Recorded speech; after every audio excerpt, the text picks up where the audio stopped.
Welcome to our channel. We are Caitlin and Patrick, two adventure seekers that recently sold all of our belongings to fulfill our lifelong dream of living sustainably. We purchased 15 acres of raw land in the mountains of East Tennessee. Since moving to our property, we have installed our solar setup for all of our power needs and our rainwater catchment system for all of our water needs.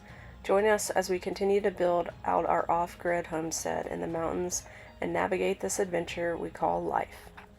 Hey guys, so today we're going to be talking about our water system here on the property. Get you some sun on your face there. But yeah, so we're going to go over how we get water on our property. We do not have a well, so we do fully rainwater catchment, and we're going to walk you through that system and how we set it up. One of the things we found, it was really hard to find videos online when we were trying to figure out how we were going to manage our water system. It was hard, or I couldn't find too many videos on a full setup. For rainwater catchment? Yeah, there were only a couple. Yeah, no, and they're, most of the time they contradict each other or kind of disagree, or they're not the same, so you kind of have to wing it. Well, I don't know about that, but I just couldn't really find anything that fully showed, like, you know, besides like rainwater catchment for your garden, which is a completely different thing, but because you don't have to worry about filtering and all that. But yeah, so we're going to walk you guys through how our rain catchment works and our filtering system and how we get water to the property. So enjoy today's video. Thanks. Yep. Okay. All right, bring it here. Or don't. You ball. Bro. I'm gonna get it. I'm gonna get it. I'm gonna get that ball. I'm gonna get it. Come here. Come here. Sit. Sit. Wait. No. Wait. Oh, I almost had it. Almost had it. That slobbery grass. All right, come get it, Daddy. Give me that ball. Give me that ball. Oh, God. Ow.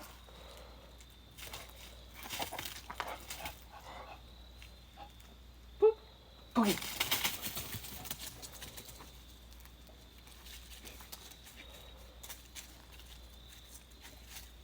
Bring it here. Are you getting tired now? We're going to move on to our water system. So this is the very first thing that we set up on the property. When we bought our property, you know, we've said before, it was raw land, meaning that there was no infrastructure set up.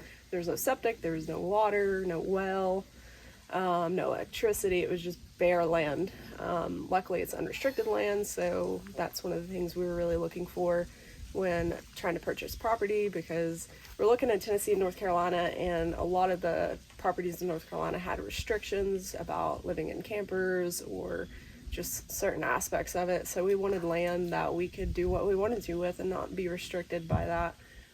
Obviously, we're not going to live in a camper forever, hopefully. Fingers crossed. But we needed somewhere to live in the meantime to be able to get everything set up here. So the first weekend we closed on the property, we came up with a 275 gallon brand new IBC tote, because we knew we needed water by the time we moved up here full time, and the only way to do that was to set up our water system. We could dig a well. We are on top of a mountain about 2,200 feet in elevation. Our neighbors up the hill from us, they have a well that I think 700 feet deep. At least, yeah. Which I think they probably went a little further than need be, but who knows, you know. But that would cost anywhere from $30,000 to $50,000, and even if we had that kind of money, this is a lot less expensive way to do it. We get plenty of rain here in East Tennessee, get 48 inches a year. Our roof size here is probably what would you say, 14 by That's probably a 12 by 14, yeah. It's a 10 by 12 shed, but there's a good little bit of overhang. So this was an asphalt roof or shingle roof before, which we did go ahead and put metal on because metal is better for rainwater catchment. You can get some of that asphalt and flakes and things in your water system or in your catchment here. So we did put metal on there immediately. That was not very fun. We had metal and we had to drive an hour to get more. We can put some. We do everything around here. Yeah, we can put some clips in of us trying to put it in that first weekend. We It have was a few videos. We weren't filming much then. Most of it was photos, but We did, and maybe we'll do like a time lapse one day of all the work we've done in the property, because we do have like little tidbits of videos here and there. Again, we weren't filming for YouTube. We wanted to, it just so much work already, and to try and do this, it was just too daunting, so we didn't. But yeah, so we did have to put a gutter up here as well. It's a aluminum gutter. This red stuff here is actually food grade silicone. Don't know if that's necessary, but that's what we did. That was what we could find that first weekend. Yeah, well, I think we ordered that on Amazon, but we were just trying to be extra safe because we want to make sure this lasts a long time and we're not going to get sick from it. Obviously, we have filters and that sort of thing. You have to ignore our little Christmas lights here. We also put little leaf catchers on there. So basically try to keep as much as we can out of the system. That's also what this is for. I wouldn't do too close. Grody. But basically it catches anything off the roof that those little gutter guards don't catch. As you can see from that. That's actually not as bad as it has been at one point. Well, when we first moved up here, we had 2 large trees right next to the shed. So they would dump a lot of leaves and sticks on top of the roof, which would end up getting caught up there. We took those trees down for a few reasons. Eventually we'd like to fence in the grass area for the dogs, so they kind of need to come out before then. But also one of the trees was highly rotten in the middle, which I'm really glad. We didn't know it was that bad until we took it down, but it's a really good thing we did take it down, because it could have destroyed a lot of things up here. So yeah, so the water obviously comes in here, and this is the first flush essentially. We do need to actually have a first flush diverter in here at some point. Something we had planned to do, but then just haven't gotten around to it. Well, they're controversial too. Some people say you need them, some people say you don't. I'm sure it's probably an extra, it's all about redundancy. So we have the first little leaf catch, this leaf catch, and then another little strainer inside the top of the tank. So we keep the tarp on here to keep the UV light out, which helps with it not growing algae or any kind of bacteria. Obviously, it's not advised to drink this water directly out of here, and we do not. But yeah, so it goes into a PVC pipe here. We just kind of have it propped up with some extra scrap pieces of things. It goes directly into the top, and then we have a little strainer mesh in there that catches any other sediment. Of course, there's still sediment in the tanks. At some point when this one gets low enough, we'll need to probably clean it up. Right now it's about halfway full. And then on the back of this tote, there is I think it's 1/2-inch PEX line that is an overflow. So when this one fills up all the way, it actually flows into the second tank here and fills this one up. So this one is full and has been full for months. Literally like Both 8 of these months. are actually full for like 6 to 8 months. Yeah. We don't have enough catchment to be able to catch all of this. We did some rough math the other day based on our roof size and what our house is going to be, and we're hoping to do like a 5,000 gallon tank for that as far as the catchment's concerned, probably somewhere back in this area, because it would make sense with the water closet being here to have it all set up together. We did some rough math the other day on our house that we do not have, but hopefully one day will, based on that roof size, which I don't remember the exact dimensions right now, but we can talk about that at a later date.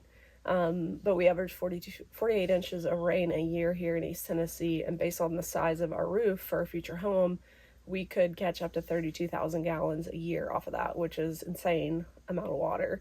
We'll probably have a 5,000 gallon tank for that one, which will probably always be pretty full, because we're not going to be able to catch 32,000 gallons. And we usually get a little bit of rain almost every week, so it shouldn't be an issue with our water system down the road. But yeah, there's no way we could even use 32,000 gallons of water in a year. So that will probably always pretty much be full down the road in the future. And hopefully we'll be able to install that and show you guys all of that in 20 years' time.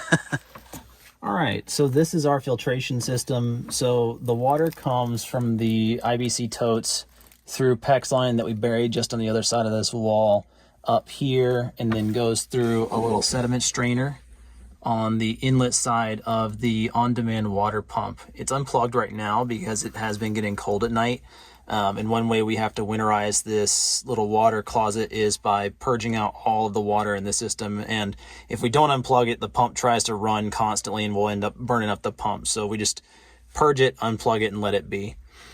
from there, the on-demand pump pumps it through some more PEX line over to a series of filters. So this is a whole home filtration system.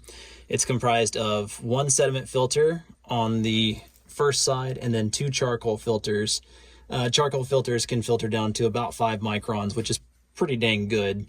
One thing we want to add in the future on the other side of these filters is a UV treatment. So we haven't added one yet because we didn't have power to this little water closet until what, maybe 3 months ago, Something like that. ish. But now that we do, it's just a matter of sourcing one that's pretty energy efficient and sufficient enough for us to UV treat the water before it comes out of here. So once it comes out of the filters now, it will future time be going through a UV treatment, and then it comes out through a series of PEX lines into a water meter. So the water meter we installed, actually this is our second water meter, because we wanted to track how much water we were using in any given period of time, just to keep an eye on consumption and make sure that, you know, we're maximizing our storage for what our consumption needs are. This is another really cool thing that we added, what, a little year and a half ago, and then the first one froze in the big polar vortex last year. So we had to replace it. We thought we did a good job of purging this whole thing, but it got to like -14 here at one point. And we weren't here to run the heater. Yeah, and we do have the heater, which I can talk about in a second, but yeah, just a little bit of water that was left inside this after we purged the whole system was enough to swell it and crack the first one. So this is a new one. From there, it comes through the water meter down, some more PEX line, and then out to a faucet on the outside. So right now we've got it covered with foam, but you can kind of see it's just a little faucet for now. Because it's been cold, we talked about winterizing this whole place, so we now just run a hose from here to the camper to fill it. But in the summer months, or in the months where it's not going to get freezing overnight, or at least cold enough to where you have to worry about the line, we'll connect a line from here directly to the city water inlet on the camper, so that we can just have on-demand water whenever we want, not have to fill the tank in the camper. Because of the cold, though, I mentioned the heater. So this little Mr. Buddy heater, it's originally designed to take the 1-pound propane canisters, but we've got it rigged up to where it will connect to a 20-pound canister. And all we really have to do, because this space is so small, is turn on the pilot light for this, and it keeps the inside of this water closet at about 55 to 60 degrees, even on some of the coldest nights. That's something that's really been kind of a weight lifted off our shoulders. When we first put this water closet in, we had to worry a lot about freezing everything, but now that we figured that part out, it's been a game changer for when it gets cold out here. And just to be safe, we did put a smoke detector in here in case the Mr. Buddy heater decided it wanted to get cranky on us. And there's also a leak detector in here, just in case a pipe bursts or we get a leak or a loose fitting or something, just to make sure that we're not going to run all of our water out without knowing it. Yeah, and we also, obviously, we insulated it as well. The reason we didn't go with fiberglass sheetrock or fiberglass insulation is just because this is a potential wet area. You know, we have had a couple of leaks, especially when we were first setting it up. We'll put some videos on when we first set it up because it was interesting. We actually, before we put power in here, we ran our old pump, which was not an on-demand pump. It was just a transfer pump. On a lawnmower battery that had a small solar panel out here that kept it charged.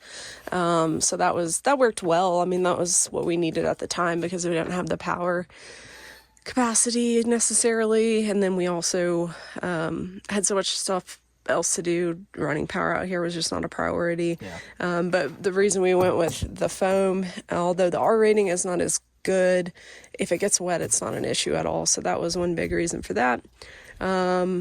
But yeah, and then in the future, this is going to evolve quite a bit because we are going to have to, you know, like I said, have a larger tank for the house, run it underground up into here, filter all of it, and then also have an outlet to go directly to the house as well. Yep.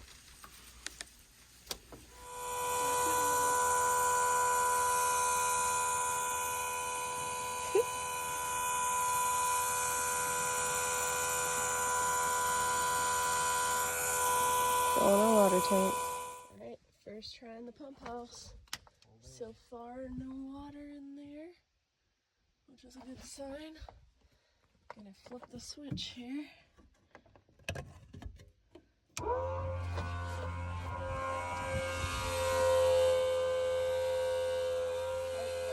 Well, finish up the pump house. Got my lines coming in from our 2 tanks. Just need to paint and everything else. Don't mind the water. We had a few leaks we had to fix. Going to our lawnmower battery, of course. You know, can't be too fancy. Transfer pump to our 3-stage filter. Our gallon meter, just so we know how much we're using. Out to our water hose. And then all you have to do is flip the pump on from here, so you don't have to open the door normally. Make sure you got something there. Pretty good water pressure. Not bad. Alright guys, so that's going to conclude our water closet / rainwater catchment video. All in, I would say we probably have less than $5,000, wouldn't you think? Yeah, it's probably about With right. all of our water systems. I mean, the tanks aren't cheap. We bought the tanks new because we wanted to be safe about, you know, obviously you can buy some that say they've only stored water or food material, but we just really wanted to be careful about that. We have tested our water. Our drinking water, we actually run through a Berkey just to be safe. It's just another charcoal filter. But for just like showers and things like that, we just run basically what comes straight out of the pump house. But, we did test it, and it's all within normal ranges of calcium and there's no bromine. Is it bromine? Bromide? I can't remember. I don't know. It was good. Yeah. Pat's a microbiologist, so if there's one person that I trust to tell me that it's safe, it'd be this guy. Okay, maybe I shouldn't. I don't know That was everything. concerning. I don't know everything. I know, but you know a lot more than the average Joe about Yeah. contaminants. Well, and I also have a background in toxicology, so all of the water quality tests combined with the micro stuff, I feel pretty confident that our water is clean enough to be, honestly, to probably drink coming out of the filter house. But Yeah, when we tested it coming straight out and then tested it coming from the Berkey, there was really no change yeah, in anything. But we definitely want to do the UV filter one day just to get those microorganisms that you may or may not be able to test, just offhand, you know, without potentially sending it off to a lab. But yeah, our total water catchment for the entire property is about 1,000 gallons. So we do have these 275 gallons here, which is our main water for the property, for the camper, for, you know, basically projects around the property that require water. Yeah. And then we, of course, in our other video, which I'll drop a link to at the end of this video, our tour video, we kind of showed you some of our other water tanks on the property. So we have 2 50 gallons off of our workshop back here. One goes for our washer and dryer, the other's for the outdoor shower. And then on the front part of the property where like the deck is and the garden, off the woodshed, we have another 275 gallon tote that is for watering the garden. It's also good for like if we need to mix concrete, you know, and it's not summer and we need the extra water for stuff. In an emergency, we could transfer that water up here if we needed to, and use it, but we haven't had to do that. But it is good to have like a little bit of a backup just in case we ever needed it. But that one's basically strictly for the garden and other projects where you don't need filtered water for, because we don't filter that down there because it's for the garden. But if we needed to, we could transfer it up to these tanks, send it through the pump house to filter all of it. So, but yeah, check out that other video if you haven't already. That kind of shows you those. We won't go into too much depth because they're very simple systems and non-filtered water. Well, I guess this one has an RV filter on both. Yeah. Just because we wash our clothes with it and the shower with it. But yeah. Any questions about any of that, just drop them in the comments below, and we'll see you guys next week. Yep. Like and subscribe. Yeah, we've got some big projects coming up. We've already started one that has been a lot of work, but Thanksgiving's coming up next week, so we're going to be hanging out with family for the week, and we won't be up here to film or do any projects, so that will be in a few weeks that you guys will see that. But we've already started on it. You might have seen a glimpse of it in the shed on our solar setup, but look forward to that. And yeah, as always, thank you guys for watching. We really appreciate the support. Seriously.